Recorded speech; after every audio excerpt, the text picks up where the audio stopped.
दोस्तों नमस्कार। उम्मीद कर रहा हूं आप सब लोग अच्छे होंगे। करंट इलेक्ट्रिसिटी का आज हमारा 22वां एपिसोड है। लास्ट एपिसोड में हम करंट डिवीजन रूल को समझ रहे थे। आज हम एक स्टेप और आगे बढ़ेंगे और आज हम बात करेंगे किरचॉफ्स वोल्टेज लॉ की, केवीएल। तो चलिए जरा समझते हैं Kirchhoff's voltage law, KVL. KVL को समझने से पहले मैं आपको थोड़ा सा सोर्स के बारे में एक्सप्लेन कर देता हूं, थोड़ा रिवाइज करा देता हूं, और जो बेसिक कुछ अंडरस्टैंडिंग आपको चाहिए कुछ एलिमेंट्स की, वो भी थोड़ा सा मैं एक्सप्लेन कर देता हूं। सबसे पहले हमने सोर्स को डिफाइन किया था, अगर आपको याद हो, वोल्टेज सोर्स को। ये हमारे पास एक वोल्टेज सोर्स है।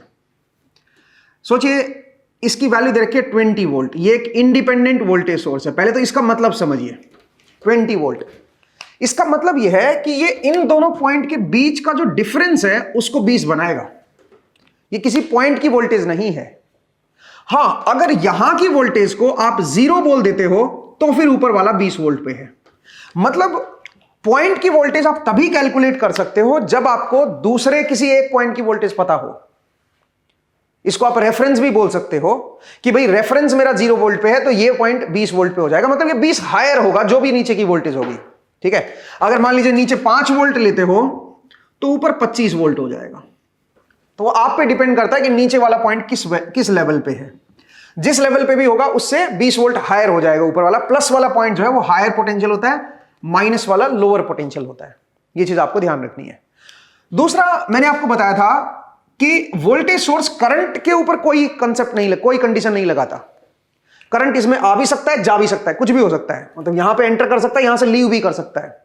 करंट के ऊपर कोई रूल नहीं है इसका। ऐसे ही अगर मैं करंट सोर्स की बात करूं, इंडिपेंडेंट करंट सोर्स की, तो करंट सोर्स की जो भी वैल्यू होगी 5 एम्पियर, वो उतना ही लेगा, उतना ही देगा। और इसके अक्रॉस जो वोल्टेज आएगी ना, वो सर्किट डिसाइड करेगा किस तरह का आगे सर्किट लगा हुआ है, उसके हिसाब से इसके अक्रॉस वोल्टेज आएगी। ठीक है, ये चीज आपको ध्यान रखनी है। एक मैंने आपको बात बताई थी कि जो हमारे लोड एलिमेंट होते हैं, जैसे आर हो गया या एल हो गया, इंडक्टर, आगे चल के पढ़ोगे आप एल को। ठीक है, ये रेजिस्टर हो गया, ये इंडक्टर हो गया, और ये कैपेसिटर हो गया। कैपेसिटर को सी से दिखाते हैं। इन तीनों ही एलिमेंट में जिधर करंट एंटर करता है उधर हम प्लस लिखते हैं, जिधर से लीव करता है उधर माइनस लिखते हैं। ऐसे ही आप यहां पे आइए, यहां पे करंट सोचिए ऐसे जा रहा है, तो जिधर एंटर करेगा उधर प्लस, जिधर से लीव करेगा उधर माइनस। सिमिलरली यहां पे देखिए, यहां पे करंट जिधर एंटर कर रहा है उधर प्लस, जिधर से लीव करेगा उधर माइनस। इस तरह से आप इनके अक्रॉस वोल्टेज को दिखाओगे। अगर इनमें करंट फ्लो कर रहा है तो जिधर एंटर करेगा उधर प्लस लिखोगे, जिधर लीव कर रहा है उधर माइनस करोगे। प्लस का मतलब होता है हायर पोटेंशियल, माइनस का मतलब होता है लोअर पोटेंशियल। ठीक है, इस चीज को ध्यान रखिएगा। अब केवीएल क्या कहता है? केवीएल कहता है कि अगर कोई सर्किट है तो सर्किट में सबसे पहले लूप ढूंढिए। अगर आप उस लूप में चलना शुरू करते हो और एक लूप में घूमते हो, तो उस लूप के अंदर जितने भी हमारे एलिमेंट होंगे उन सब के अक्रॉस जो वोल्टेज होगी, उन सब का जो सम होगा दैट विल बी 0। मैं एग्जांपल दे रहा हूं, जरा देखिए। सोचिए मेरे पास कोई सर्किट है, कोई मान लीजिए इस तरह का मेरे पास एक सर्किट है। मैं सिंपल सा सर्किट ले रहा हूं,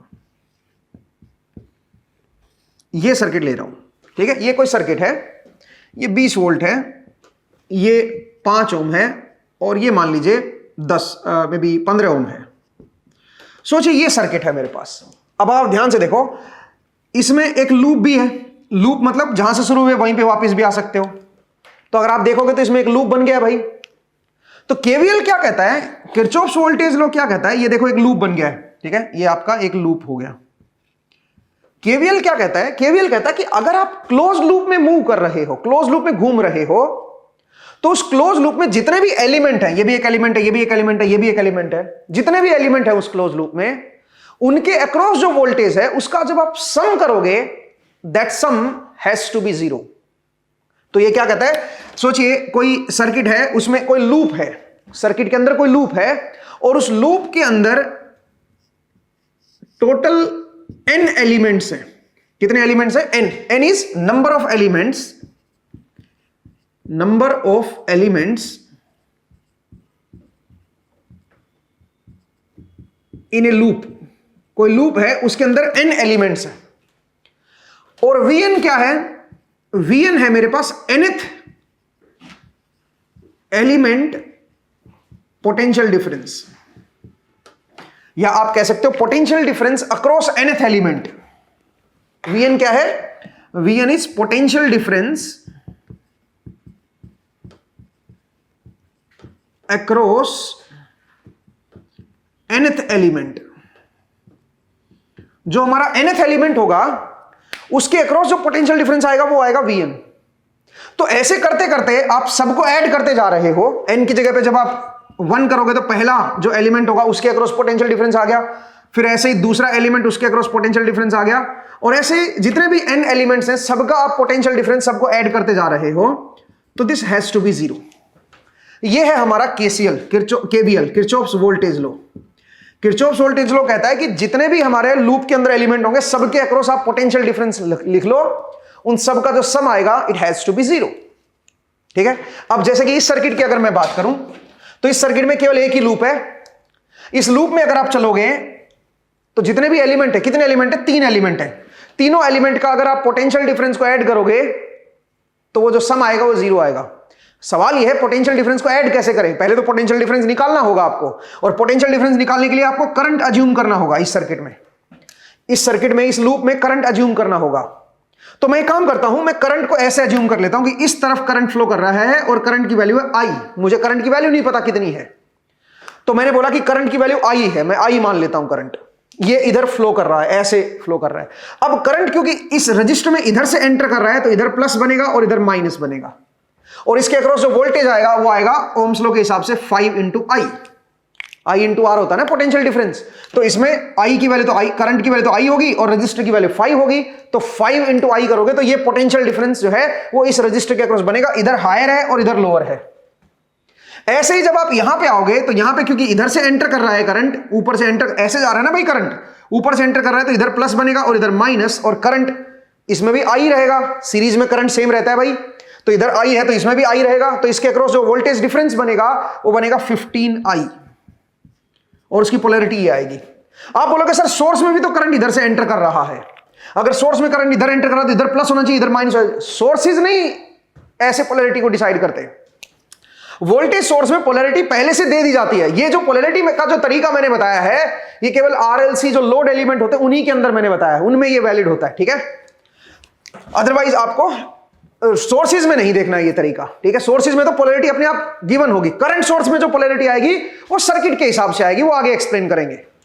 तो फिलहाल हमने क्या किया, हमने एक करंट ले लिया और उसके हिसाब से पोलैरिटी को यहां पे मार्क कर दिया और पोटेंशियल डिफरेंस इनका निकाल लिया है। अब हमें सबका सम करना है और टोटल सम को 0 करना है, क्योंकि केवीएल यही कहता है कि जब भी आप लूप में चलते हो तो total sum has to be 0। जो भी टोटल सम आएगा वोल्टेज का उसकी वैल्यू 0 होनी चाहिए। अब सवाल यहां पे है कि सम कैसे करें। तो सम के लिए अलग अलग लोग अलग अलग तरीके से सम करते हैं। अब मैं कैसे करता हूं जरा देखिए, मैं नेचर को फॉलो कर रहा हूं। जैसे नेचर अपने आप को बोलती है वैसे ही मैं उसको फॉलो कर रहा हूं। कैसे नेचर कैसे बोलती है, जब भी आप माइनस से प्लस चलते हो इसका मतलब आप लोअर पोटेंशियल से हायर पोटेंशियल की तरफ जा रहे हो। तो जो भी लोअर पॉइंट का पोटेंशियल होगा उसमें आपको ऐड करनी होगी वोल्टेज, तभी आप हायर पोटेंशियल पे पहुंचोगे। सही है, तो इसका मतलब जब भी आप माइनस से प्लस चलते हो इसका मतलब लोअर से हायर जा रहे हो आप, तो आप वोल्टेज को ऐड कर दो। तो जब भी आप माइनस से प्लस चलोगे जो भी इस एलिमेंट की वोल्टेज होगी उसको आप ऐड करते हुए चलो, उसको पॉजिटिव लेके चलो। लेकिन जब भी आप प्लस से माइनस जाओगे तो हायर से लोअर की तरफ जा रहे हो ना, आप प्लस से माइनस जा रहे हो, इसका मतलब आपकी वोल्टेज डाउन हो रही है, डिक्रीज हो रही है, आप लोअर पोटेंशियल की तरफ जा रहे हो। तो उस केस में आपको माइनस लेना होगा वोल्टेज को। जब भी आप प्लस से माइनस चलोगे नेगेटिव लेना है वोल्टेज को, और जब भी आप माइनस से प्लस चलोगे आपको वोल्टेज को पॉजिटिव लेना है, उसको ऐड करना है। अब बहुत सारी बुक्स ऐसी हैं जिनमें कन्वेंशन उल्टा है, कन्वेंशन उल्टा ले सकते हो। बहुत सारे टीचर भी उल्टा लेके चलते हो। बहुत सारे टीचर बोलते हैं जब आप प्लस में एंटर करते हो तो उसको पॉजिटिव ले लो, और जब आप माइनस में एंटर करते हो तो उसको नेगेटिव ले लो। वो अपना अपना कन्वेंशन है, आंसर उससे सही आ जाता है, बट वो नेचर का तरीका नहीं है। नेचर उस तरह से चीजों को नहीं देखती। नेचर कहती है कि जब भी आप माइनस से प्लस चलते हो तो आपकी वोल्टेज राइज हो रही है, आप हायर पोटेंशियल पे जा रहे हो, आपकी वोल्टेज राइज हो रही है। राइज हो रही है तो जोड़ो ना यार उसको। ठीक है, तो इसलिए मैं बेसिक नेचर का रूल फॉलो कर रहा हूं। माइनस से प्लस जब भी चलोगे आपको ऐड करना है वोल्टेज को, और जब भी आप प्लस से माइनस जाओगे इसका मतलब वोल्टेज आपकी डाउन हो रही है, आपको सबट्रैक्ट करना है। तो जरा देखिए, अगर मैं लूप में चलना शुरू करूं, सोचिए मैं यहां से चलना शुरू करता हूं और इस डायरेक्शन में चल रहा हूं, चाहे आप इधर चलो चाहे आप इधर चलो, कोई फर्क नहीं पड़ता। तो किधर भी आप लूप में चलो, बस आप ये देखो कि कैसे जा रहे हो, माइनस से प्लस चल रहे हो कि प्लस से माइनस चल रहे हो, उसके हिसाब से प्लस या माइनस हम जोड़ते या घटाते हुए चलेंगे। तो सबसे पहले मैं यहां से शुरू कर रहा हूं और इधर चल रहा हूं, सोचिए। तो आप बताओ, जब मैं ऊपर की तरफ जाऊंगा तो मैं माइनस से प्लस चल रहा हूं, तो मुझे इसको पॉजिटिव लेना होगा, +20। ठीक है, अब आइए आगे। अब मैं प्लस से माइनस जा रहा हूं, तो प्लस से माइनस जाऊंगा तो वोल्टेज में डाउन आएगा, ड्रॉप आएगा, 5i का ड्रॉप हो जाएगा। रजिस्टर वोल्टेज में ड्रॉप देता है, कितना ड्रॉप देगा? 5 × I। इसलिए मैंने ड्रॉप का मतलब माइनस, सब्ट्रैक्ट हुआ, माइनस कर दिया, क्योंकि मैं प्लस से माइनस जा रहा हूं, तो ड्रॉप हो गया मेरा 5i का। फिर ये यहां पे प्लस से माइनस फिर से गए, तो फिर से 15i का ड्रॉप हो गया यहां पे। ठीक है, यहां पे 15i का ड्रॉप हो गया, प्लस से माइनस जाओगे तो ये भी सब्ट्रैक्ट होगा, और वापस आप यहीं पे पहुंच गए हो। और जो टोटल सम है, इट हैज टू बी 0। आपने तीनों एलिमेंट की वोल्टेज लिख दी ना, इट हैज टू बी 0। अब यहां से जब आप I को कैलकुलेट करते हो, तो I की वैल्यू जो आएगी, that has to be 1 ampere. इसका मतलब ये जो करंट है, ये मेरा 1 एम्पियर का आ जाएगा। और जो डायरेक्शन आपने ली है, ये बिल्कुल सही है, क्योंकि आपका आंसर पॉजिटिव है। अगर आपका आंसर नेगेटिव आया होता, तो उसका मतलब होता कि आपने जो करंट की डायरेक्शन अज्यूम की है, ये सही नहीं है। एक्चुअल में जो सर्किट में करंट फ्लो करेगा, वो उसका उल्टा करंट फ्लो करेगा, अगर नेगेटिव आया होता तो। बट यहां पे पॉजिटिव आ गया, इसका मतलब हम जो करंट की डायरेक्शन लेके चले थे, वो पॉजिटिव सही लेके चल रहे थे। तो इस तरफ करंट फ्लो करेगा इस सर्किट में, और कितना? 1 एम्पियर। कैसे कैलकुलेट किया हमने करंट को? Using KVL, Kirchhoff's voltage law. I hope आपको समझ आया कि कैसे केवीएल को अप्लाई करते हैं, और जो कन्वेंशन है उसको समझिए कि कैसे हम यहां पे ऐड कर रहे हैं, किसको सब्ट्रैक्ट करना है। चलिए कुछ और सर्किट्स देखते हैं, कुछ और प्रॉब्लम जो है उनको डिस्कस करते हैं। देखिएगा,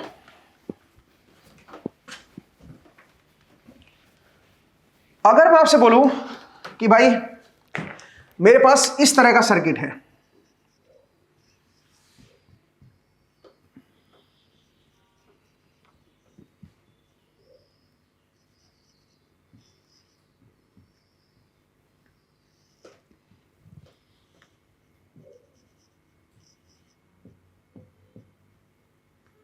सोचिए ये सर्किट है, ये है 20 volt, 2 ohm, 3 ohm, 10 ohm, 10 volt, 5 ohm and 2 ampere. सोचिए ये दे दिया आपको, और आपको बोला है बताओ ये करंट क्या आएगा? I note. आपसे I नोट पूछा है, किस ब्रांच में कितना करंट होगा, यहां से लेके और यहां तक। ये पॉइंट तो एक कॉमन ही पॉइंट होगा ना, पूरा एक ही पॉइंट है भाई। ठीक है, ये पूरा एक ही पॉइंट है, आप समझिए, क्योंकि सीधा एक स्ट्रेट वायर है, तो इसको आप सिंगल एक पॉइंट की तरह रिप्रेजेंट कर सकते हो। मतलब आप बोलोगे सर सेम पॉइंट कहां है, ये तो पूरा एक सरफेस है। सरफेस कुछ नहीं है, आप इसको ऐसे भी तो दिखा सकते थे, एक ही बात है ना, ऐसे जोड़ के दिखा दो इसको। ठीक है, तो एक ही पॉइंट है भाई ये। ठीक है, इसको ऐसे बनाने की बजाय आपने सीधा फ्लैट कर दिया, तो क्योंकि बीच में कोई रजिस्टर ही नहीं है ना, तो इसको एक ही पॉइंट बोलेंगे हम लोग। तो अगर आप ध्यान से देखो, तो इस पॉइंट से लेके और इस पॉइंट तक एक सीरीज में बैक टू बैक एलिमेंट लगे हुए हैं, तो इसको पूरा एक ब्रांच बोल दो। यहां से लेके यहां तक दूसरी ब्रांच है, और यहां से लेके यहां तक तीसरी ब्रांच है, ये और ये। इसमें देखो बैक टू बैक एलिमेंट लगे हुए हैं। सीरीज में जब भी एलिमेंट लगे होते हैं तो एक ही ब्रांच बोलते हैं उसको। तो ये पूरी एक ब्रांच है, ये एक ब्रांच है, ये एक ब्रांच है। ठीक है, अच्छा अब जरा देखिए, इस पॉइंट को हम नोड बोलेंगे, ये नोड है, इसको हम बोलेंगे junction. This is known as junction. Junction क्या होता है? जहां पे 3 या 3 से ज्यादा ब्रांचेस मिलती हैं। तो देखो, ये एक ब्रांच, 2 ब्रांच और 3 ब्रांच, 3 ब्रांच मिल गई ना, 3 या 3 से ज्यादा को क्या बोलते हैं? जंक्शन। इसको हम जंक्शन नहीं बोल सकते, क्योंकि अगर मैं इस एलिमेंट को एक ब्रांच की तरह ट्रीट करूं, क्योंकि आप एक एलिमेंट को भी ब्रांच की तरह ट्रीट कर सकते हो, तो अगर ये एक ब्रांच है तो ये एक दूसरी ब्रांच हो गई, तो 2 ही ब्रांच है यहां पे, तो जंक्शन नहीं बोलेंगे इसको, फिर इसको हम नोड बोलेंगे। नोड क्या होता है? जहां पे 2 या 2 से ज्यादा ब्रांचेस मिलती हैं, उसको आप नोड पॉइंट बोल देते हो। ठीक है, दिस इज नोड पॉइंट। वैसे मैं बता दूं, every junction is a node. क्यों? क्योंकि जहां पे जंक्शन है वहां पे 3 मिल रहे हैं, और नोड के लिए तो 2 ही चाहिए मिनिमम, और जंक्शन के लिए मिनिमम 3 चाहिए, तो हर जंक्शन एक नोड जरूर होगा, but converse is not true. ठीक है, तो खैर ये मेरा जंक्शन है। सिमिलरली ये जो पॉइंट है, ये भी मेरा एक जंक्शन पॉइंट है। This is also junction. इसमें केवल 2 ही जंक्शन है, इस सर्किट में केवल 2 जंक्शन है, एक जंक्शन ये, एक ये। यहां पे जंक्शन क्यों बोल रहा हूं मैं? क्योंकि यहां पे 3 ब्रांच मिल रही हैं, ये एक ही पॉइंट है भाई, समझिए, ये एक ही पॉइंट है, यहां पे 3 ब्रांच मिल रही है, और ये पॉइंट पूरा एक ही है, यहां से लेके यहां तक का। ठीक है, इसको एक ही पॉइंट बोल सकते हो आप। बोलोगे सर ये बीच में ऐसे वायर को, अरे भाई सीधा वायर ही है, रजिस्टर थोड़ा लगा हुआ है। तो इसको भी आप एक पॉइंट ही मान सकते हो, ये पूरा एक ही पॉइंट है, ये एक जंक्शन है, ये दूसरा जंक्शन है, तो यहां पे दो जंक्शन है। सवाल ये है कि आपको इस ब्रांच में करंट बताना है, तो आप एक काम कीजिए, लूप ढूंढिए, इसमें कितने लूप हैं, कितने लूप बन रहे हैं, लूप मतलब क्लोज लूप, ठीक है। तो अगर मैं क्लोज लूप देखूं तो एक लूप तो ये वाला है, ठीक है। अगर मैं इसको एक डिफरेंट कलर से दिखाऊं तो एक लूप तो ये हो गया, एक लूप मेरा यहां पे भी बन रहा है, डायरेक्शन कुछ भी हो सकती है लूप की, एरो को मत देखिए कि एरो मैंने ऐसे लगा दिया, एरो कुछ भी हो सकता है। एक लूप ये है, एक ही लूप ये है, एक ये भी तो लूप है ना, बड़े वाला लूप, ऐसे भी तो जा सकते हो। तो टोटल यहां पे 3 लूप हैं, तीनों ही लूप में केवीएल एप्लीकेबल होगा, ठीक है।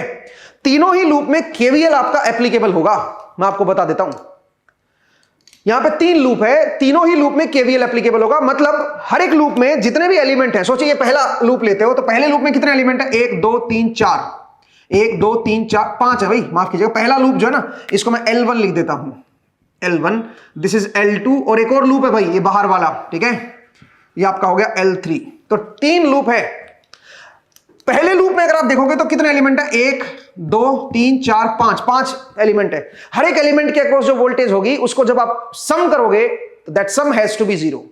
दूसरे लूप में अगर आप आओगे तो कितने एलिमेंट है, 1 2 3 4, 4 एलिमेंट है, चारों के अक्रॉस जो वोल्टेज आएगी उसके सम को आपको 0 करना होगा। ऐसे ही अगर आप L3 लेते हो, तीसरा लूप, 1 2 3 4 5, L3 ये बाहर वाला है ना, तो इसमें 5 एलिमेंट है, हर एक एलिमेंट का वोल्टेज का जब सम करोगे then that sum has to be 0, ठीक है। तो इस तरह से आप जो है केवीएल को अप्लाई कर सकते हो हर एक लूप में। बट एक प्रॉब्लम है, प्रॉब्लम क्या है जरा देखिए, यहां पे अगर मैं केवीएल अप्लाई करूं तो केवीएल अप्लाई करने के लिए हर एक एलिमेंट के अक्रॉस वोल्टेज पता होनी चाहिए आपको, तभी तो आप करोगे, और वोल्टेज पता होने के लिए करंट चाहिए। भाई यहां पे तो वोल्टेज आपको पता है 20 वोल्ट है इसके अक्रॉस, तो ये तो सोर्स ही है, तो दे ही दिया आपको, ठीक है। अब सवाल यहां पे ये उठता है कि इसके अक्रॉस क्या वोल्टेज है, तो इसमें तो करंट आई नोट दे रखा है आपको, तो जो इसमें करंट है भाई नीचे से भी तो करंट आएगा केसीएल के हिसाब से। केसीएल क्या कहता है, केसीएल कहता है यहां से जो करंट जाएगा वो यहां से आएगा, एंटर करेगा इस नोड पे, जितना नोड से लीव करेगा उतना एंटर करेगा। तो यहां पे आई नोट है तो यहां पे भी आई नोट करंट आएगा, और उसके हिसाब से जो पोलैरिटी आएगी वोल्टेज की वो तो ये बनेगी, क्योंकि इधर से एंटर कर रहा है ना करंट, इधर से लीव कर रहा है, तो इसके हिसाब से ये पोलैरिटी आएगी, और ये वैल्यू क्या बनेगी वोल्टेज डिफरेंस की, ये बनेगी 2 आई नोट। ऐसे फिर 3 में देखिए, यहां पे इधर प्लस बनेगा और इधर माइनस आएगा, क्योंकि इधर करंट एंटर कर रहा है उधर से लीव कर रहा है, तो इसका मतलब ये जो आएगा ये 3 आई नोट हो जाएगा, ठीक है। अब आइए यहां पे नीचे, नीचे इस ब्रांच में कितना करंट है, इस ब्रांच में 2 एम्पियर करंट है। जिस ब्रांच में करंट सोर्स आ जाए समझ लो उस ब्रांच का करंट फिक्स हो गया। इस ब्रांच में करंट सोर्स लगा हुआ है सीरीज में। करंट सोर्स की क्या प्रॉपर्टी है, उसको क्या वरदान मिला हुआ है, करंट सोर्स को वरदान मिला हुआ है कि जो भी उसकी वैल्यू होगी उतना ही करंट वो लेगा, उतना ही करंट वो देगा विदाउट एनी करप्शन। इसका मतलब है इसकी वैल्यू है 2 एम्पियर, तो 2 एम्पियर यहां से लेगा, 2 ही आगे देगा। अब आप केसीएल के हिसाब से सोचो, अगर यहां पे 2 एम्पियर है तो ऊपर से भी तो 2 ही एम्पियर आएगा ना भाई। ये रजिस्टर जो है ये एक नोड ही ले सकते हो, इसको एक सर्किट की तरह अगर आप ट्रीट करते हो तो ये भी एक नोड ही पॉइंट हो गया, कि सर्किट को भी नोड की तरह ट्रीट कर सकते हैं ना केसीएल लगाते टाइम। तो अगर मैं बोलूं कि इसमें 5 एम्पियर इधर से लीव कर रहा है तो एंटर भी तो उतना ही करेगा ऊपर से, इसका मतलब इस पूरी ब्रांच में 2 एम्पियर फिक्स हो गया। अगर इस पूरी ब्रांच में 2 एम्पियर ऊपर से नीचे आ रहा है तो इसके अक्रॉस वोल्टेज क्या बनेगी, इधर प्लस बनेगी इधर माइनस बनेगी, जिधर एंटर कर रहा है उधर प्लस, जिधर लीव कर रहा है उधर माइनस। कितना बनेगा बताओ जरा, 10 वोल्ट, ठीक है। अब इसके अक्रॉस भी हमने वोल्टेज लिख दी, इसके अक्रॉस क्या वोल्टेज आएगी ये नहीं पता अपने को। अब हम फंस गए।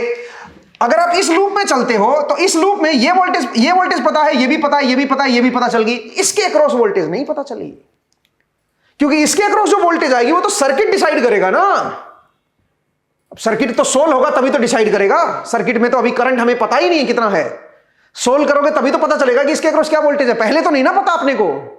तो इसका मतलब है इस सर्किट में आप केवीएल नहीं लगा पाओगे, क्योंकि करंट सोर्स के अक्रॉस वोल्टेज नहीं पता अभी अपने को। तो जब भी ऐसा कोई लूप हो जिस लूप में करंट सोर्स आ जाए, आप उस लूप में केवीएल को अवॉइड किया करो जब तक आपको उसके अक्रॉस वोल्टेज ना पता चले। अगर कोई बंदा अलग से इसके अक्रॉस वोल्टेज बता देता आपको तब तो कोई दिक्कत नहीं थी, तब तो आप केवीएल लगा देते, बट फिलहाल नहीं लगा सकते हो आप केवीएल, क्योंकि आपको इसके अक्रॉस वोल्टेज नहीं पता। दैट्स वाई यहां पे आप केवीएल को अप्लाई नहीं कर पाओगे, ठीक है। तो इस लूप को अवॉइड करो केवीएल लगाने से। ऐसे इस लूप को भी अवॉइड करो, क्यों भाई, क्योंकि इस लूप में भी करंट सोर्स है, उसको भी अवॉइड कर दो, क्योंकि उसके अक्रॉस वोल्टेज नहीं ना पता अपने को, करंट सोर्स के अक्रॉस। आप बोलोगे सर हम निकाल लेंगे, भाई वोल्टेज इसके अक्रॉस निकालने के लिए करंट तो चाहिए ना पहले, और करंट के लिए केवीएल लगाना पड़ेगा इस सर्किट में। तो प्रॉब्लम यह है कि अपने को अभी वोल्टेज का कोई आइडिया नहीं है, तो इसलिए इस लूप को भी छोड़ दो, इस लूप को भी छोड़ दो, क्योंकि करंट सोर्स बीच में आ गया है। तो एक बड़ा लूप है ना, इसमें तो लगा सकते हो, बिल्कुल लगा सकते हैं। जरा इस बड़े लूप में कोई करंट सोर्स नहीं है तो इसमें लगा सकते हैं। अब जरा सोचिए, यहां पे आई नोट करंट है, यहां पे भी आई नोट करंट है। अब इधर कितना करंट जाएगा? अब यहां पे केवीएल लगाओ, यहां पे केसीएल लगा के देखो। केसीएल क्या कहता है? पीछे से आ रहा है आई नोट, इस नोड में एंटर कर रहा है आई नोट, लीव कर गया 2 एम्पियर इधर, तो इधर करंट कितना आएगा? इधर करंट आएगा आई नोट -2, आई नोट -2। इतना करंट जो है वो इधर आएगा, समझिए। आई होप आपको क्लियर हुआ कि कितना करंट आपका इधर जाएगा, ठीक है। आई नोट -2 जो है वो आपका इधर आएगा। अब आप बताओ, अगर आई नोट -2 इधर आ रहा है तो ऊपर प्लस बनेगा, नीचे माइनस बनेगा, क्योंकि इधर एंटर कर रहा है और इधर से लीव कर रहा है। और वोल्टेज क्या बनेगी? 10 इंटू आई नोट -2, ओम्स लॉ के हिसाब से आई इंटू आर कर दो ना भाई। तो करंट की वैल्यू क्या है? I note -2। आई नोट -2 क्यों हुआ? क्योंकि आई नोट करंट इधर जा रहा था, उसमें से 2 इधर चला गया, तो इधर कितना करंट आएगा? सोचिए ना, 2 सब्ट्रैक्ट कर दो केसीएल के हिसाब से यार। आई नोट -2 एम्पियर इधर आएगा, और आई नोट -2 इंटू 10 कर दोगे तो ये वोल्टेज इसके अक्रॉस आ जाएगी। और ये तो वोल्टेज अपने को पता ही है, पोलैरिटी भी दे रखी है, तो कहानी खत्म, ठीक है। तो अब क्या करेंगे? अब हम इस लूप में चलेंगे और इस लूप में केवीएल लगाएंगे, वोल्टेजेस को सम करेंगे। कैसे सम करोगे? कहीं से भी चलना शुरू कर दो, ठीक है। यहां से चलना शुरू कर देते हैं और इस तरफ चलते हैं। आप उल्टा भी चल सकते हो, ठीक है, उससे कोई फर्क नहीं पड़ेगा। बस आप ये देखो कि प्लस से माइनस जा रहे हो कि माइनस से प्लस चल रहे हो, उसके हिसाब से प्लस या माइनस लिखना है। जरा देखिए, मैं यहां से चलना शुरू करता हूं, तो जैसे मैं यहां पे ऊपर चलूंगा, माइनस से प्लस जा रहा हूं, तो मुझे पॉजिटिव लिखना होगा 20, ठीक है। मैंने 20 लिख दिया। आगे बढ़ते हैं। अब यहां पे प्लस से माइनस जा रहे हो तो -2 आई नोट। फिर आ जाओ, यहां से प्लस से माइनस जा रहे हो, उधर प्लस है इधर माइनस है, तो -3 आई नोट, ठीक है। अब आ जाओ, यहां से इधर आ जाओ, फिर से प्लस से माइनस जा रहे हो, ऊपर से नीचे आ रहे हो ना, प्लस से माइनस जा रहे हो, तो -10 इंटू आई नोट -2, ठीक है। और फिर से यहां पे प्लस से माइनस आ रहे हो तो -10 इज इक्वल टू 0, क्योंकि सब हो गया पूरा, ठीक है। और तो कोई एलिमेंट है ही नहीं इस लूप में, सारों की वोल्टेज लिख दी हमने। अब जरा देखिए क्या बन जाएगा, इसको थोड़ा सिंप्लीफाई कर लेते हैं। 20 -2 I naught -3 I naught -10 I naught +20 -10 is equal to 0। एक बार जरा देख लीजिए भाई। अब जरा देखो, ये आई नोट वाली जो टर्म्स हैं उनको उधर ले जाओ भाई, तो ये बन जाएगा 15 आई नोट बराबर के उधर चला गया, और इधर क्या रह गया? जरा देख लो, इधर आपका 30 रह गया, ठीक है भाई। तो आई नोट की वैल्यू क्या आ गई है? I naught comes out to be 2 ampere. ये जो करंट है ये आपका 2 एम्पियर आ गया इधर, ठीक है। जिसकी वैल्यू पूछी थी आपसे, 2 एम्पियर का करंट जो है वो आपका इधर से इधर जाएगा। अगर इधर 2 एम्पियर आ रहा है तो इधर कितना करंट आएगा? इधर आएगा 0 एम्पियर। इसका मतलब इस ब्रांच में कोई करंट नहीं होगा, इस ब्रांच में 0 एम्पियर आएगा, बिकॉज 2 एम्पियर इधर आ रहा है, उसमें से 2 का 2 नीचे चला जाएगा, करंट सोर्स ले लेगा 2 एम्पियर, इधर आएगा 0 एम्पियर, ठीक है। आई होप आपको समझ आया कि इधर कितना करंट आएगा। इधर आपका 0 एम्पियर आएगा, 2 एम्पियर इधर से आएगा और वो सारा का सारा इधर आ जाएगा, ठीक है। अब चलिए, तो हमने करंट पूछा था, वो करंट हमने निकाल लिया केवीएल की हेल्प से। अब अगर कोई आपसे ये पूछता कि बताओ ये वाली वोल्टेज क्या आएगी, इसके अक्रॉस वोल्टेज भी बताओ, और पोलैरिटी भी दे दी आपको कि भाई इस पोलैरिटी की वोल्टेज बताओ क्या बनेगी। या चलो मैं एक काम करता हूं, मैं उल्टी पोलैरिटी दे देता हूं। सोचिए, इस पोलैरिटी की वोल्टेज आपसे पूछ ली कि बताओ ये वी नोट की वैल्यू क्या होगी, करंट सोर्स के अक्रॉस जो वोल्टेज होगी उसकी वैल्यू क्या होगी, ये भी आपसे पूछ लिया। सोचिए अब ये कैसे कैलकुलेट करेंगे। अगेन केवीएल आपने बाहर वाले लूप में लगा के सबसे पहले करंट निकाल लिया। अब करंट एक बार आ गया है, अब इस लूप में केवीएल लगा दो। इस लूप में अगर आप केवीएल लगाओगे तो जरा देखते हैं कि क्या बनता है। यहां से चलना शुरू करो, तो आप बताओ माइनस से प्लस चल रहे हो तो 20 लिखो, माइनस ये है 2 आई नोट, और आई नोट की वैल्यू आप पहले ही निकाल चुके हो, 2 एम्पियर है, तो -4 आ जाएगा। फिर आ जाओ -3 आई नोट, -6 हो गया, आई नोट की वैल्यू पुट कर दी ना मैंने, -6। अब आ जाओ यहां पे माइनस, ये तो 10 वोल्ट फिक्स है भाई, 2 एम्पियर है ना यहां पे, तो -10, और ये क्या बन जाएगा? ये बन जाएगा +V naught is equal to 0। क्योंकि ये प्लस क्यों लिखा? क्योंकि माइनस से प्लस जा रहे हो। इसमें पोलैरिटी आपको पहले से दे रखी है क्वेश्चन में ही कि भाई ये पोलैरिटी की वी नोट आपको बताना है, तो मैंने माइनस से प्लस वाला जो जोड़ दिया और इसको इक्वल टू 0 कर दिया। अब जरा देखो क्या बन गया, ये आपका यहां से कट गया, देखो ये जो है ये कट गया यहां से, तो वी नोट की वैल्यू क्या आ गई है? 0 आ गई है। इसका मतलब इसके अक्रॉस जो वोल्टेज बनेगी it has to be 0 volt. इसके अक्रॉस कोई वोल्टेज आपको देखने को नहीं मिलेगी। ठीक है, इस चीज को आप ध्यान रखिएगा। 0 वोल्ट आपको देखने को मिलेगी, कोई वोल्टेज मतलब वोल्टेज तो आएगी बट इसके अक्रॉस पोटेंशियल डिफरेंस जो है वो 0 वोल्ट का आएगा। आप बोलोगे सर 0 कैसे हो सकता है करंट सोर्स? भाई करंट सोर्स पोटेंशियल डिफरेंस के बारे में थोड़ी ना कुछ बताता है, उसको वरदान केवल करंट के बारे में मिला हुआ है, पोटेंशियल डिफरेंस के बारे में कुछ नहीं कहना है उसको। समझिए, इसके अक्रॉस कोई भी पोटेंशियल डिफरेंस हो सकता है। तो इसका मतलब है ये जो V0 की वैल्यू आएगी यहां पे 0 आ रही है, आने दो 0, क्या दिक्कत है? ठीक है, तो आप समझिए कि ये जो वोल्टेज है इसको हम कैसे कैलकुलेट करेंगे। अगर ये वोल्टेज नेगेटिव आ जाती, सोचिए यहां से नेगेटिव आ जाती, उसका क्या मतलब होता? उसका मतलब होता कि जो पोलैरिटी आपसे पूछी गई है एक्चुअल में इसके अक्रॉस वोल्टेज उस पोलैरिटी की नहीं आएगी, उल्टी पोलैरिटी की आएगी। ठीक है, अगर नेगेटिव आंसर आया होता तो, अगर नेगेटिव आंसर आया होता तो इसका मतलब जो पोलैरिटी पूछी है उसका उल्टी पोलैरिटी का एक्चुअल में अपीयर होगा वोल्टेज। ठीक है, और अगर पॉजिटिव आ जाता तो बहुत अच्छी बात थी, इसी पोलैरिटी का रहता फिर वोल्टेज। ठीक है, तो ऐसे क्वेश्चन को कैसे हम सोल्व करेंगे केवीएल की हेल्प से, वो भी आप समझ लीजिए। अब एक स्टेप और आगे बढ़ते हैं, जरा देखिएगा, थोड़ा सा और प्रॉब्लम्स को डिस्कस कर लेते हैं। तो किसी भी लूप में अगर आप चलोगे ना, क्लोज लूप में, ठीक है, किसी भी क्लोज लूप में टोटल वोल्टेज का जो सम होता है इट हैज टू बी 0, ये हमें केवीएल बताता है। अब कई बार स्टूडेंट को ये डाउट होता है कि केवीएल के लिए क्लोज लूप होना जरूरी है, और प्रॉब्लम में कई बार क्लोज लूप अपीयर नहीं होता है, स्टिल आप केवीएल को अप्लाई कर सकते हो। जैसे कि अगर मैं आपसे सवाल दूं एक, और मैं आपसे पूछूं कि भाई जरा देखो ये इस तरह का एक सर्किट दे रखा है आपको,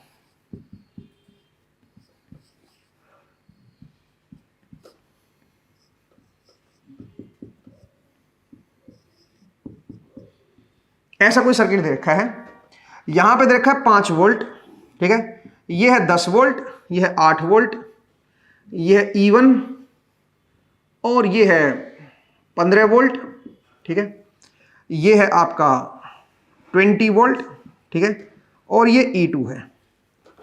आपसे पूछा है फाइंड, अच्छा ये E2 है, इसको आप E3 बोल दो और इसको आप E4 बोल दो। Find E1, E2, E3, E4, ये वोल्टेजेस आपको बतानी है। अब ये वोल्टेज कौन सी है? ये तो इस पॉइंट की वोल्टेज है, इस पॉइंट की वोल्टेज आपको दे दी है, 5 वोल्ट है इस पॉइंट की वोल्टेज। तो आपको बताना है इस पॉइंट की क्या वोल्टेज होगी, ये सोर्स की क्या वैल्यू होगी, E1 इस सोर्स की वैल्यू है, और E3 इस पॉइंट की वोल्टेज है, और E4 इस पॉइंट की वोल्टेज है, ये क्या होगी। अब ऐसी प्रॉब्लम को कैसे सोल्व करें? आप बोलोगे सर यहां पे तो देखो कोई क्लोज लूप नजर नहीं आ रहा हमें, यहां पे तो सारे ओपन लूप है। इसको भी आप केवीएल से सोल्व कर सकते हो दोस्तों, लेकिन आपको केवीएल यहां पे अप्लाई करना आना चाहिए। कैसे अप्लाई करोगे? सुनो, सोचिए कोई सर्किट है, ठीक है, ऐसा सर्किट दे रखा है, आपको इस पॉइंट की वोल्टेज दे रखी है, सोचिए 5 वोल्ट, और ये 2 ओम है, और मान लीजिए इधर करंट दे रखा है 3 एम्पियर का फ्लो कर रहा है। ये किसी सर्किट में कनेक्ट होगा, ये ब्रांच, मैं सिर्फ इस ब्रांच के ऊपर फोकस कर रहा हूं, आप ये मत समझिए कि ये पॉइंट जो है ये ओपन पॉइंट है, ये किसी सर्किट में लगे होंगे, ठीक है, तो आप इसको कंफ्यूज मत होइएगा। सोचिए इस ब्रांच में 3 एम्पियर करंट फ्लो कर रहा है, ये 2 ओम है और ये 20 वोल्ट है, और आपसे पूछा बताओ यहां की क्या वोल्टेज आएगी। इसको मैं ए पॉइंट बोल देता हूं, और आपको वी ए दे रखा है, आपसे पूछा है जो पॉइंट बी है वहां की क्या वोल्टेज होगी, ये आपसे पूछा है। तो देखा जाए तो देखने में तो ये लग रहा है कि ओपन ब्रांच है, तो इसमें हम यहां की वोल्टेज कैसे कैलकुलेट करें, और ये तो पॉइंट की वोल्टेज है। देखो पॉइंट की वोल्टेज आप तभी कैलकुलेट कर सकते हो जब आपको किसी अदर पॉइंट की वोल्टेज पता हो, अदरवाइज कभी भी पॉइंट की वोल्टेज आप नहीं निकाल सकते हो। जैसे हमने वोल्टेज सोर्स का बताया था ना कि भाई वोल्टेज सोर्स मान लीजिए 20 वोल्ट का है, तो ये कोई पॉइंट की वोल्टेज नहीं है, इस पॉइंट की वोल्टेज नहीं है 20 वोल्ट, या इस पॉइंट की वोल्टेज नहीं है 20 वोल्ट। पॉइंट की वोल्टेज आप तभी बता पाओगे जब आपको दूसरे पॉइंट की वोल्टेज पता होगी। जैसे कि अगर आपको यहां की वोल्टेज दे दी जाए कि भाई ये 0 वोल्ट है, तो फिर आप बोल सकते हो कि ऊपर वाला 20 वोल्ट होगा। या फिर अगर मैं बोल दूं कि यहां पे 10 वोल्ट है, तो आप बोल सकते हो कि ऊपर वाला जो है वो 10 + 20 30 वोल्ट होगा। अब अगर आपने एक चीज गौर की होगी, अगर यहां पे 10 वोल्ट है तो ऊपर मैं बोल रहा हूं 30 वोल्ट, इसका मतलब 20 वोल्ट में राइज कर गया हूं, क्योंकि ये 20 वोल्ट का सोर्स है। इसका मतलब जब भी आप माइनस से प्लस चलते हो तो आप वोल्टेज को ऐड कर दिया करो। तो अगर आपको नीचे वाले पॉइंट की वोल्टेज पता है, तो जब आप उस नीचे वाले पॉइंट से ऊपर की तरफ चल रहे हो, तो जो भी आप माइनस से प्लस जो भी सोर्स या एलिमेंट को एनकाउंटर करोगे, उसकी जो भी वोल्टेज होगी उस एलिमेंट के अक्रॉस, उसको आपको उसके अंदर ऐड कर देना है, डिपेंडिंग ऑन पोलैरिटी। जैसे आप यहां पे माइनस से प्लस चल रहे हो तो ऐड करना है, अगर आप प्लस से माइनस चलते तो आपको सबट्रैक्ट करना होता। सोचिए यहां की वोल्टेज आपको पता है 10 वोल्ट है और आप नीचे से ऊपर जा रहे हो, तो यहां की वोल्टेज क्या हो जाएगी बताओ जरा। 10 तो यहां पे थी, 10 माइनस से प्लस चले तो जोड़ दो 20 को, तो यहां पे जब जैसे पहुंचोगे यहां की वोल्टेज क्या हो जाएगी 30 वोल्ट। इसका मतलब एक पॉइंट की वोल्टेज आप तभी बता पाओगे जब दूसरे पॉइंट की पता होगी, जहां से आपको शुरुआत करनी है, जहां से आपको चलना है। उस पॉइंट की अगर वोल्टेज पता है तो फिर ऊपर वाले की बता दोगे। अगर ऊपर वाले इस पॉइंट की वोल्टेज 0 दी होती तो आप 0 यहां से चलो 0, और क्योंकि माइनस से प्लस चल रहे हो तो जोड़ दो, आप ऊपर वाले पॉइंट पे पहुंच गए हो। ऊपर वाले पॉइंट की वोल्टेज आपको पता चल गई है, 20 वोल्ट होगी ऊपर वाले पॉइंट की। ठीक है, इस तरह से आप जो है वोल्टेज को लिखोगे। जैसे कि अब यहां पे देखिए, पहले ये 3 एम्पियर दे रखा है, तो इसके अक्रॉस वोल्टेज को लिख लो पहले, क्योंकि जैसे एक पॉइंट से दूसरे पॉइंट पर जब आप चलते हो तो हर एक पॉइंट की वोल्टेज आपको पता होनी चाहिए, हर एक एलिमेंट की वोल्टेज आपको पता होनी चाहिए। तो इसमें ये जो एलिमेंट है इसके अक्रॉस क्या वोल्टेज है, इधर प्लस आएगा और इधर माइनस आएगा, क्योंकि इधर एंटर कर रहा है ना करंट। तो क्या वोल्टेज आएगी, 3 गुना 2 6 वोल्ट इसके अक्रॉस आ जाएगी भाई। ठीक है, और ये तो वोल्टेज दे ही रखी है आपको। तो अब चलिए यहां से शुरू करते हैं, जहां से शुरू करते हो वहां की वोल्टेज को पहले लिखा करो 5। अब जरा देखिए, मैं प्लस से माइनस चल रहा हूं तो -6 हो जाएगा ये, क्योंकि मैं पॉजिटिव से नेगेटिव चल रहा हूं तो वोल्टेज मेरी ड्रॉप हो रही है, डाउन हो रही है। तो डाउन हो रही है तो 6 वोल्ट माइनस का कर दिया। अब आ जाओ, अब यहां पे प्लस से माइनस जा रहा हूं, प्लस से माइनस जा रहा हूं, तो इसका मतलब अगेन माइनस का लिखना है 20। तो माइनस का 20 करते अब मैं कहां पे पहुंच गया, यहां पे पहुंच गया, बी पॉइंट पे पहुंच गया। तो दिस इक्वल टू क्या लिख दो, VB। इसको आप लिख दो VB। जिस पॉइंट से आप शुरू करते हो वहां की वोल्टेज को पहले लिखो, उसके बाद चलते चले जाओ, जितने भी एलिमेंट आप एनकाउंटर कर रहे हो उनकी वोल्टेज को ऐड या सबट्रैक्ट करते हुए चलना है अकॉर्डिंग टू देयर पोलैरिटी। ठीक है, ऐड या सबट्रैक्ट करते हुए चलना है, और जैसे आप इस पॉइंट पे पहुंचोगे वहां की वोल्टेज को आपको यहां पे लिख देना है। तो यहां से VB की वैल्यू क्या आ गई है जरा बता दो। VB comes out to be -21 volt. इसका मतलब अगर यहां की वोल्टेज 5 वोल्ट है तो यहां की जो वोल्टेज होगी वो -21 वोल्ट होगी। आई होप आपको ये समझ आया। अब आइए इस प्रॉब्लम में, अगर आप इस प्रॉब्लम को ध्यान से देखें तो इसमें भी ऐसा ही देखा है, लेकिन इसमें इस पॉइंट की वोल्टेज नहीं है, इस पॉइंट की वोल्टेज नहीं है, इस पॉइंट की वोल्टेज, इस पॉइंट की तो दे रखी है वोल्टेज। तो यहीं से चलना शुरू करेंगे हम लोग। ठीक है, जिस पॉइंट की वोल्टेज दे रखी है वहां से कर दो शुरू। अब जैसे देखिए, यहां से जब मैं ऐसे चलूंगा और यहां पे पहुंचूंगा तो यहां की क्या वोल्टेज आएगी बताओ। ये 5 है, जब मैं प्लस से माइनस चलूंगा तो सबट्रैक्ट होगी वोल्टेज। कितनी सबट्रैक्ट होगी, 10 वोल्ट। सबट्रैक्ट होने के बाद यहां की वोल्टेज क्या हो जाएगी बताओ जरा, -5 वोल्ट। इस पॉइंट की वोल्टेज आएगी -5 वोल्ट। सही है, 5 -10 कर दो, -5 वोल्ट। ठीक है, अब आइए यहां पे है -5 और मैं प्लस से माइनस चल रहा हूं तो फिर से सबट्रैक्ट होगी वोल्टेज, क्योंकि मैं इधर से इधर आ रहा हूं। अब तो जैसे मैं यहां पे पहुंचूंगा यहां की वोल्टेज क्या बनेगी बताओ। यहां से चलना शुरू करो, -5 -20 कर दो तो यहां पे बन जाएगा -25 वोल्ट। यहां की जो वोल्टेज आएगी वो नेगेटिव आएगी, -25 आएगी। सही है, अब आइए ऊपर की तरफ चलते हैं, इस पॉइंट से ऊपर की तरफ चलते हैं। यहां पे -5 है और आप माइनस से प्लस चल रहे हो तो ये इसका मतलब ये जुड़ेगी वोल्टेज। तो जुड़ के कितनी हो जाएगी बताओ, -5 + 8। तो यहां की जो वोल्टेज आएगी इस पॉइंट की वो आ जाएगी 3 वोल्ट। ये आ जाएगी 3 वोल्ट। अब आप यहां से इधर आ जाओ, तो जब आप यहां से इधर आओगे तो क्या बनेगी, ये वोल्टेज क्या बन जाएगी, ये बन जाएगी 3 + E1। ये बनेगी 3 + E1। ठीक है, E3 की वैल्यू जो आएगी वो 3 + E1 आएगी। और यहां से जब आप इधर चलोगे तो क्या हो जाएगा, 3 + 15 और कर दो, यहां की वोल्टेज जो आएगी वो आएगी 18 वोल्ट। यहां की वोल्टेज आएगी 18 वोल्ट। यहां की वोल्टेज क्या आएगी बताओ जरा, 3 + E1। ये वोल्टेज यहां की हो जाएगी। अब E1 अपने को पता है क्या, E1 तो नहीं पता भाई अपने को। E1 नहीं पता तो ये भी नहीं बता सकते हो आप। ठीक है, बस आप ऐसे रिलेशन लिख सकते हो लेकिन आप इसकी वैल्यू नहीं बता पाओगे क्योंकि अपने को E1 नहीं पता।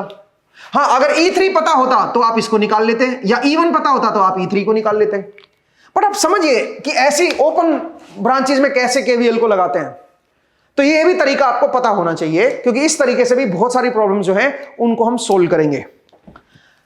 जब अगले एपिसोड में आपसे मुलाकात होगी तो मैं आपको ये एक्सप्लेन करने जा रहा हूं एक्सपेरिमेंट के साथ। उसमें हम देखेंगे कि किसी भी पॉइंट की जो वोल्टेज है वो एब्सोल्यूट नहीं होती, पॉइंट की वोल्टेज रिलेटिव होती है। किसी भी पॉइंट की वोल्टेज को, अगर इस पॉइंट की वोल्टेज को अगर मैं पूछूं तो आपको यह बोलना होगा इस पॉइंट की वोल्टेज 20 वोल्ट होगी अगर यहां पे 0 है तो 0 के रेस्पेक्ट में 20 वोल्ट होगी, 10 के रेस्पेक्ट में यहां पे 30 वोल्ट होगी, और अगर यहां पे 40 वोल्ट ले लेता तो 40 के रेस्पेक्ट में यहां पे 60 वोल्ट होगी। इसका मतलब पॉइंट की वोल्टेज जो है वो रिलेटिव होती है।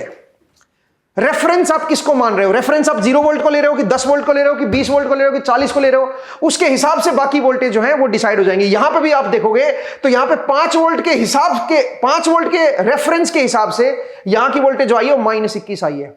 अगर यहां पे 5 है तो यहां पे -21 है। अगर यहां की वोल्टेज 10 होती तो यहां की वोल्टेज जो है, यहां की वोल्टेज आपकी -16 वोल्ट होती। भाई आप इस वोल्टेज में 5 ऐड कर रहे हो तो यहां पे भी 5 ऐड कर दो ना, ठीक है। अगर यहां पे 10 होता तो यहां पे -16 होता।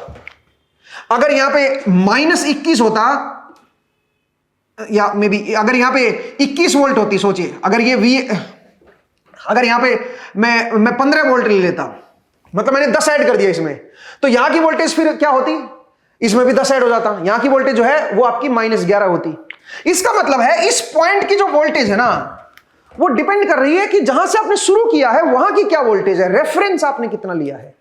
तो किसी भी पॉइंट की वोल्टेज एब्सोल्यूट नहीं होती। उस पॉइंट की वोल्टेज को बताने के लिए आपको रेफरेंस लेवल लेना होता है।